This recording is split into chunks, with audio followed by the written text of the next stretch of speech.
Hello friends, कैसे हैं आप सब। और आपको लास्ट वीडियो कैसी लगी मुझे कमेंट सेक्शन में कमेंट करके ज़रूर बताएं। कल कुछ किए थे part 1 real analysis fast revision notes, right. सो कल कुछ हमारे टेस्ट बाकी रह गए थे, तो आज हम पहले टेस्ट कर लेते हैं। उसके बाद हमारा आज का जो मेन टॉपिक होगा वो होगा पॉइंट सेट टोपोलॉजी के ऊपर, राइट। सो इसके अंदर हम करते हैं कि 31 पॉइंट जो है वो क्या कह रहा है कि समेशन एफ एन एक पॉजिटिव टर्म सीरीज है, और एफ जो फंक्शन है हमारे पास वो पॉजिटिव रियल नंबर से रियल नंबर की तरफ है, ठीक है। और ये इंटीग्रेबल फंक्शन है। देन इसके अंदर एक चीज़ है कि एफ एन जो है सीक्वेंस फंक्शंस का जो सीक्वेंस है वो हमें एफ एन से डिनोट करना है for all N belongs to N तक, राइट। और एफ जो है वो डिक्रीजिंग सीक्वेंस होना चाहिए। देन जो ये if and only if condition है वो क्या है कि समेशन एफ एन जो होगा वो लेस देन इन्फिनिटी होगा। कब होगा? जब इंटीग्रेशन 1 से इन्फिनिटी तक F x D x less than infinity हो जाए, राइट। उसके बाद है हमारे पास लेबनिटीज टेस्ट। लेबनिटीज टेस्ट क्या कहता है कि ए एन कोई भी सीक्वेंस है हमारे पास, और ए एन जो है वो ग्रेटर देन और इक्वल्स टू 0 है, डिक्रीजिंग सीक्वेंस है, और लिमिट टेंड्स टू इन्फिनिटी पर ये 0 पर जा रही है। देन सीरीज -1 की power n a n converge करेगी, ठीक है। 33 पॉइंट क्या है? In R if series of mod a n less than infinity आ जाए then series of A n जो होती है वो एब्सोल्युटली कन्वर्जेंट सीरीज होती है।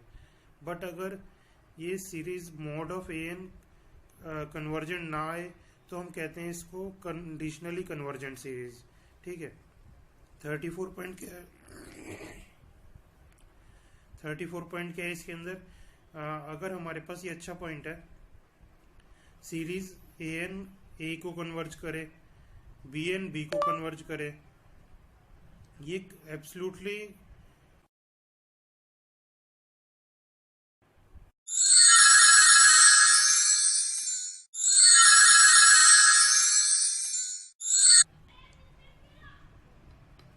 इसके अंदर क्या है हमारे पास सीरीज जो ए एन की है वो ए पर या तो एब्सोल्युटली कन्वर्ज करे या कंडीशनली कन्वर्ज करे, और बी एन जो है वो बी को कंडीशनली कन्वर्ज करे या फिर एब्सोल्युटली कन्वर्ज करे।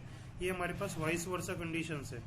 Then series of A N into B N जो होगी वो ए बी को कंडीशनली कन्वर्ज करेगी, राइट। इसके बाद लास्ट पॉइंट हमारे पास क्या है कि इफ ए एन और B N series conditionally converge करें देन द कॉशी प्रोडक्ट जो होगा इनका वो डाइवर्ज कर सकता है, ठीक है।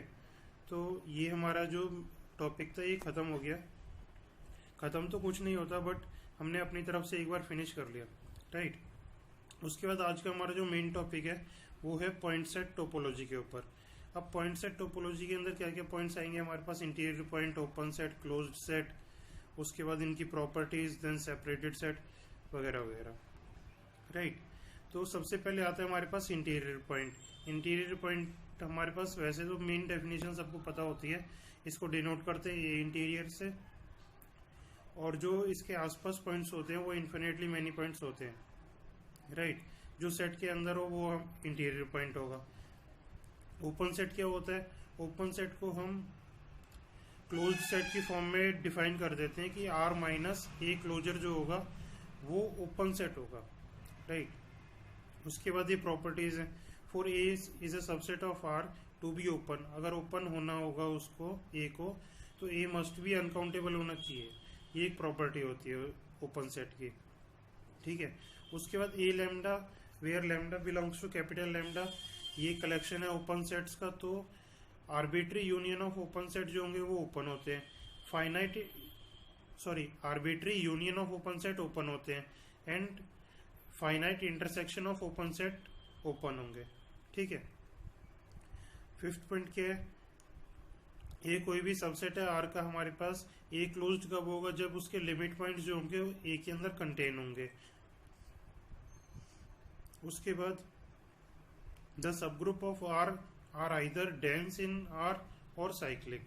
ये एब्स्ट्रैक्ट अलजेब्रा से रिलेटेड एक डेफिनेशन है। उसके 7th पॉइंट क्या है, if f from A to B continuous function है then inverse of closed set in B closed होगा and inverse of open set in B open set होगा। 8th point क्या है, each uncountable set in R has a limit point. हर एक uncountable set के पास जो are के अंदर है उसका एक लिमिट पॉइंट जरूर मिलेगा हमें। उसके बाद each countable set in R has a uncountable number of limit points. उसके बाद हमारे पास एक अच्छी प्रॉपर्टी आती है nested interval property. Nested interval property के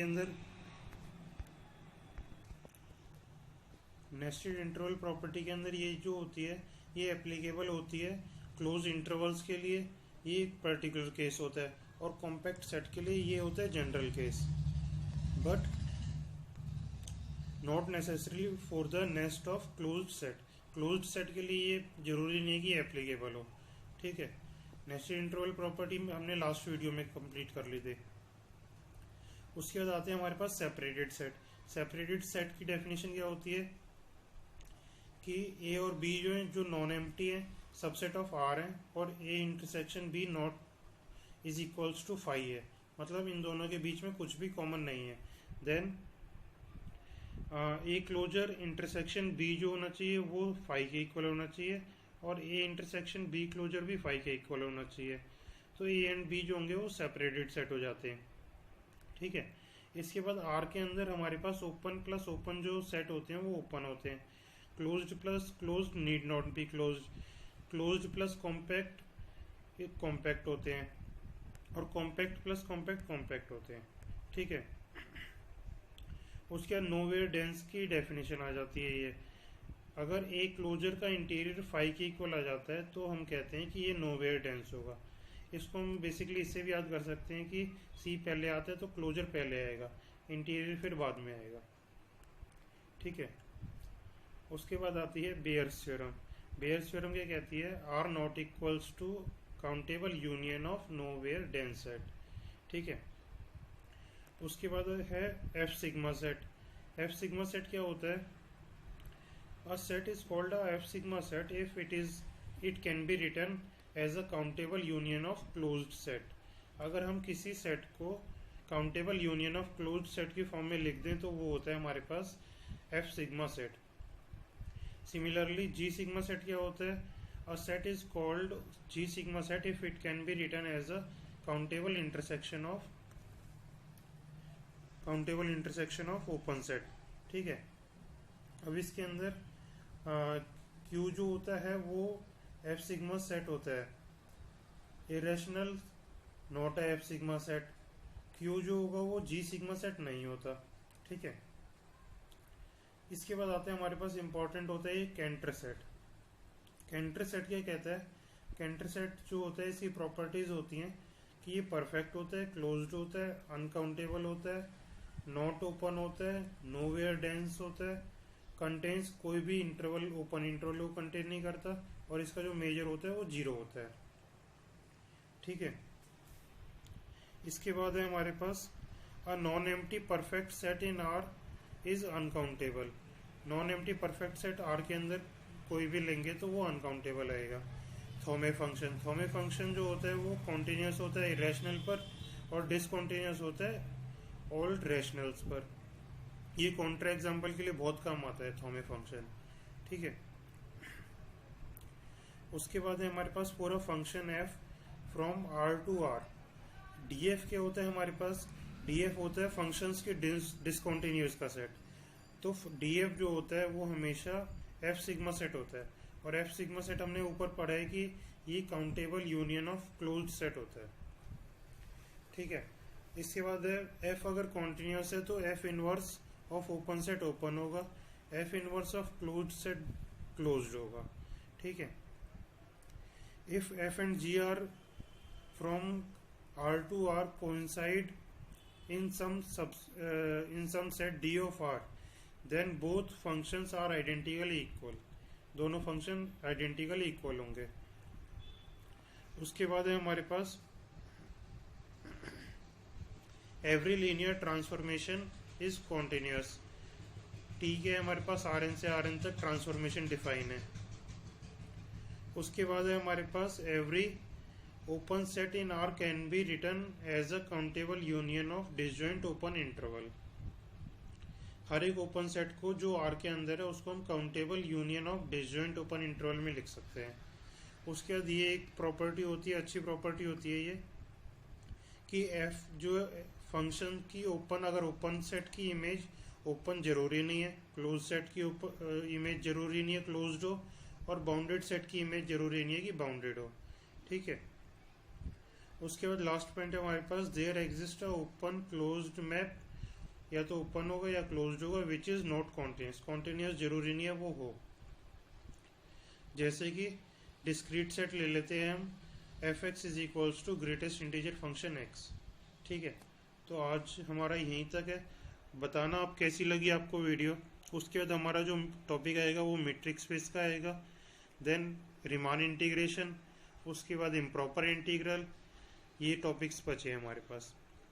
ठीक है, so goodbye, have a nice day, thank you, welcome, thanks for watching the video, thank you very much.